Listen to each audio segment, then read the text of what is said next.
Good morning, everyone. This is Mighty Stream, and today is August the 8th. I'm brought to you by Hope Through Navigation. This is our Hood Recovery Services. And if you need to reach me, please do so at recoveryofhope21@gmail.com. Reach you early this morning. Many of you will be surprised that the podcast is up early. So hopefully that'll help you along your way and it'll make your day a little bit better and do what it can. Let's go ahead and get into that screen and let's read it. Okay, the title, Responsible Recovery. That word has been coming up a lot lately, responsibility. So responsible recovery, August 8th. We accept responsibility for our problems and see that we're equally responsible for our solutions. Basic text, page 97. Some of us, well accustomed to leaving our personal responsibilities to others, may attempt the same behavior in recovery. We quickly find out it doesn't work. For instance, we are considering making a change in our lives, so we call our sponsor and ask what we should do. Under the guise of seeking direction, we are actually asking our sponsor to assume responsibility for making decisions about our life. Or maybe we've been short with someone at a meeting. So we ask that person's best friend to make our apologies for us. Perhaps we've imposed on a friend several times in the last month to cover our service commitment. Could it be that we've asked a friend to analyze our behavior and identify our shortcomings rather than taking our own personal inventory? Recovery is something that has to be worked for. It isn't going to be handed to us on a silver platter, nor can we expect our friends or our sponsor to be responsible for the work we must do ourselves. We recover by making our own decisions, doing our own service, and working our own steps. By doing it for ourselves, we receive the rewards. Just for today, I accept responsibility for my life and my recovery. That meditation is a beautiful meditation. It's a fundamental meditation. And it's one sometimes that we don't, and I want to say we don't really start talking about until we get into our fourth step when it comes to assets and responsibilities. Or we might run into it when we read the book on sponsorship. There is a book on sponsorship you can find on their website or the sponsorship IP. Because oftentimes, as it says here, is that we tried to, in our disease of addiction, we tried to, it didn't work, but we tried to avoid responsibility.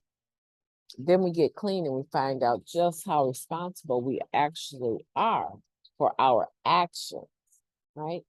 Even while in addiction, we have to own up to some of the things that we did. And some of those consequences aren't necessarily positive, right? They kind of hurt us even further. But at least we get them behind us. And the example would be there might be a warrant out for our arrest, and we know that. Now we're clean, right? We're clean and in the program, and it's still haunting us. Every time a police pulls up behind us or enters the building where we're at, we become concerned because we know that there's unresolved issues, right? And so in that sense, we should actually take responsibility for that warrant, turn ourselves in, and face the music. And I wouldn't do it, obviously, if I had a bunch of loose ends and I needed to tie them up with people so they know I might be gone. Do it, on a weekday so that you can appear before the judge the next day. Don't do it on a Friday, which means you're going to have to wait until Monday in a jail cell. So use some common sense, but you understand what I'm saying. We do sometimes have to face the music and take responsibility for our actions, because a lot of times we go around and say, well, I'm not responsible for my disease of addiction. I am responsible for my recovery. That's true.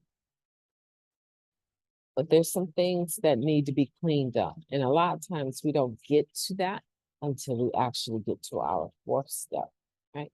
And then we say, okay, how is it now that I'm going to actually change my behavior in recovery?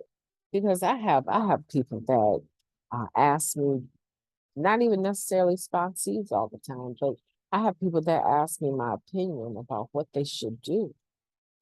And a lot of times I know that they're searching for, genuinely, they're searching for a helping hand, but they don't understand just how defunct their ability to be responsible for themselves is. So I'll lead them into a conversation of examining, the consequences of each decision they might make, teaching them what it is, not telling them, you know, not telling them, because that's only going to cause conflict. If I assume responsibility for their decision, and tell them what to do, then if it doesn't work, it's my fault, right? And unlikely, if it does work, it's probably not my fault. It would be something they came up with, but that's irrelevant, right? We don't want to put responsibility for our lives and our decisions on other people. That's part of becoming a recovering individual. So today I want you to, I'm not saying don't ask people what they think, but understand that the decision is going to come down to what you want to do. And for a group of people like ourselves who have spent so much time letting the drugs make the decision for us, it can be uncomfortable realizing that we are responsible.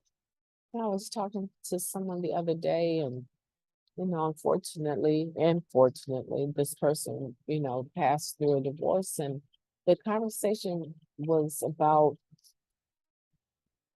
her understanding her empowerment, her ability to be responsible for her own bills and make her own decisions and make her own contracts and arrangements for certain bills, and learning how to communicate. And it was just so beautiful to see that level of faith in herself develop, because at the end of the day, we are responsible, right, for our lives.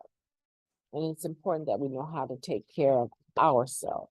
And it's so important that we know how to pay our bills, right? And have our discussions, our communications, our, um, connection with people that we've come to rely on in the community for certain things to run smoothly in our home. It's so beautiful to take ownership of that. Like I said, I don't necessarily pay everything on time, but I pay everything.